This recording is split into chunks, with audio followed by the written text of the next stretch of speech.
everyone, it's Courtney. Welcome back to my channel. I'm here to do a video inspired by a fellow YouTuber. Paula from A Beauty Guru made me do it. She'll be linked down below.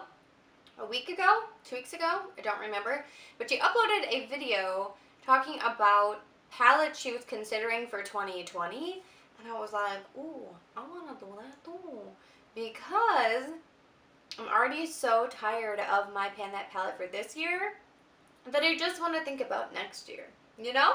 So the other day, it was like 11:30 at night, could not sleep, sat down, brainstormed a bunch of things, went through all my shadows, thought about my life, reflected, and now we're here. So comment down below the one that you think would be best, or just your opinion in general, or if I should just declutter some of these. I mean, I am all up for a discussion in the comments below. So, first off, this is, you should have already seen this video, so this isn't really a spoiler, but if I don't finish my Morphe 35Os, this is an option.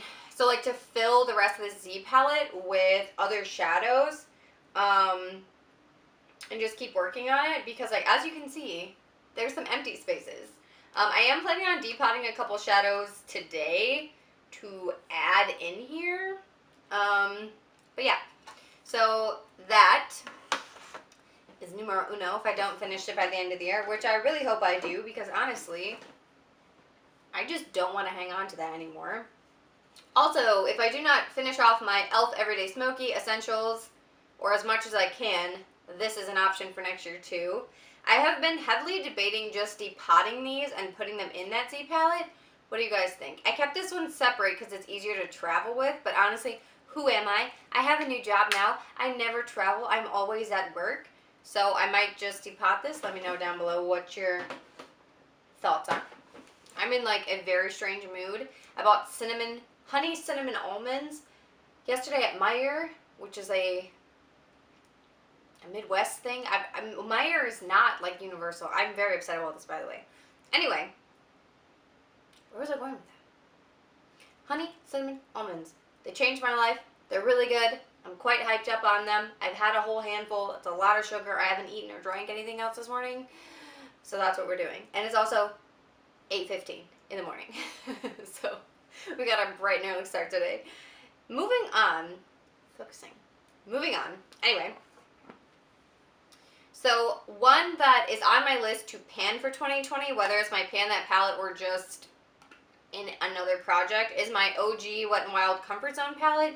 Not only because this bad boy is old, but also because I do not really want Wet n Wild stuff in my collection anymore. I hope you can't hear my washer in the background, and I also hope you can't hear the dog barking that way and the kids screaming that way. I don't think you can because I shut the doors, but anyway. OG's Comfort Zone palette. I'm gonna swatch these. Okay, these are the swatches of the whole palette. This palette's pretty shimmery, nothing too crazy. This one down here, this end one, is like a brown. It looks like it's a brown, but when it swatches, it comes off black with glitter, and I hate that, in case you haven't been here before, when companies do that. So this one I would honestly just dig out. I would just get rid of it, because I'm never going to use it. I'm never going to reach for it. I refuse. I have other dark browns that I would just grab out of other palettes, like literally this one right here, before I went for that. So I would just get rid of it. But that's an option. Okay, next option is the Lorac Refined Romance palette. It's an eye and cheek palette. I swatched it all on my hand. So this is the blush, and then the pinky hair highlight, the white highlight, and then the shadows. Some of these are kind of lackluster, but look at that freaking like goldy bronze color. It's insanely pigmented. And these are just with my finger, one swipeys. I just thought it'd be faster if I did it without trying to show you. This is really pretty. These are also, I think this came out a while ago, so these are a little bit older. They're kind of powdery, but they're very pretty. And I think I could pan this really easily. I just would obviously have to fully commit and probably have a couple companion shadows, because it's not, like, it's kind of missing a couple things for me, but it's like overall it's really pretty. The next one is my Urban Decay Shadow Box. My good friend here on YouTube, Nora, she panned this last year, 2 years ago. 2 years ago? I don't recall. I'll link her channel below. And I'm also going to link Paula's in case I didn't say that earlier. But she panned this, and I thought that all her eyeshadow looks were really pretty, and she did it relatively easily, it seemed. Unless she was faking. I don't know. Were you faking? But the colors in here are really pretty. I never reached for this because I always forget about it, because I'm a monster. Some of these are not super pigmented, but they're all really pretty metallics, except for the black. The black is like the blackest black I've ever blacked, you know? It's very, very pretty. So that's an option too. Lots of color in this one. Lots of versatility. That is the word that I'm trying to say. I don't know. The next one is something I panned last year and did not finish. This is the Essence All About Bronze palette. I had this in my A to Z Project Pan 2017, and I was trying to hit pan in every shade. But they're all shades of bronze, as you can imagine by the name. So it got relatively repetitive. Those are all disc swatches. I didn't swatch all the Urban Decay because I knew they would stain my hands. So that is the swatches. Again, these are all metallics. They're all really pretty. I didn't have... The Essence shadows are very deep. They are deeper than they seem, and they're pretty packed in there, so it took me a decent amount of time to hit pan in all of those. And obviously for the darker ones, it would be a little bit more difficult, just because I don't gravitate towards shimmery dark eye looks. As you can see, I have champagne glitter on my eyes today, as per usual. So the dark ones maybe I wouldn't pan, but to get the other 6 panned would be stellar. The next palette is my Manny Mua and Makeup Geek palette. Mostly because it's old, but also because I kind of don't heck with that crowd anymore on YouTube. I used to watch Manny pretty steadily before Traumageddon or whatever everyone was calling it. But I picked this up because all the looks that he was doing on his channel when this came out, like 3 years ago, they were super pretty, and I'd never tried Makeup Geek before, so I thought this was like a perfect opportunity, you know? And so I picked this up, and I do really like the shadows. I just never reach for it because it's always kind of in that box because I like the outer packaging, and I just need to. So I thought if I made it my pan that palette, I would reach for it more. Yeah. Those are the swatches. Super pretty. The only one I kind of don't like the way that it feels is this middle red one, which is Mars right here. It just always seems like it's scratchy, and I don't know if it's because it's old or what, but like look at the shine on those shimmers. They're just so pretty.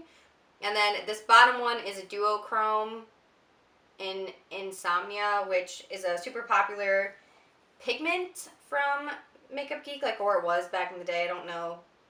I'm assuming it's still relatively popular, but honestly, I don't really keep up with that kind of stuff anymore.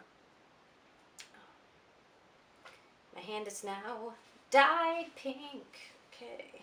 My sweatpants right now that I'm wearing under my bottom half obviously is in sweatpants, and it is just coated in like finger swatches for me, going like that to my pant legs. So good. Glad you guys can't see that.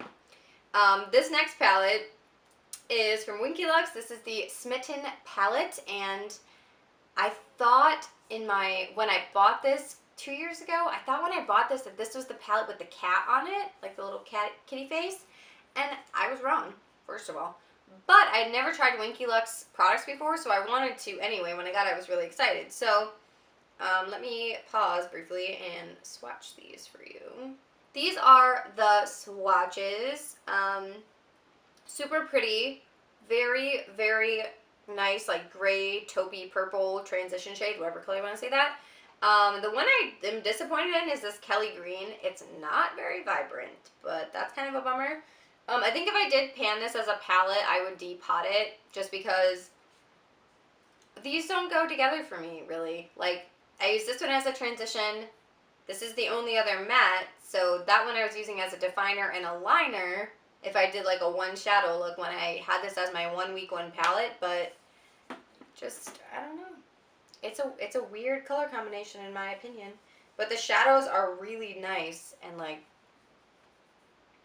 buttery and like they look good, you know? They look good. Again, in a really weird mood. Lorac Duchess Palette. This is another option. A little baby pan that palette. This one has pan. I panned it in, I don't recall which project. I feel like it was a Sailor Moon project or something like that. Like that is a second swatch up top. That's the initial one. And then this gray on this side is the matte. So the matte gray is a transition shade. Is nice because it's very, very subtle. I've used it a couple times with that e.l.f. Smoky palette as a transition shade because it's like a lighter gray than the other two grays. These are very pretty. Again, this is kind of a powdery palette. I don't think I would have trouble panning it, but I would definitely have to companion palette it with something else because I cannot wear blue eyeshadow every single day to work. I feel like I would get so sick of blue eyeshadow. But again, let me know your thoughts down below. Have you panned like a baby palette like this with something else, and how was it for you? Lastly, and leastly, this is my Kat Von D quad. What are these actually called? Shade and Light Eye Contour Quad. Why? Why with the words? This is in Rust. These are really pretty.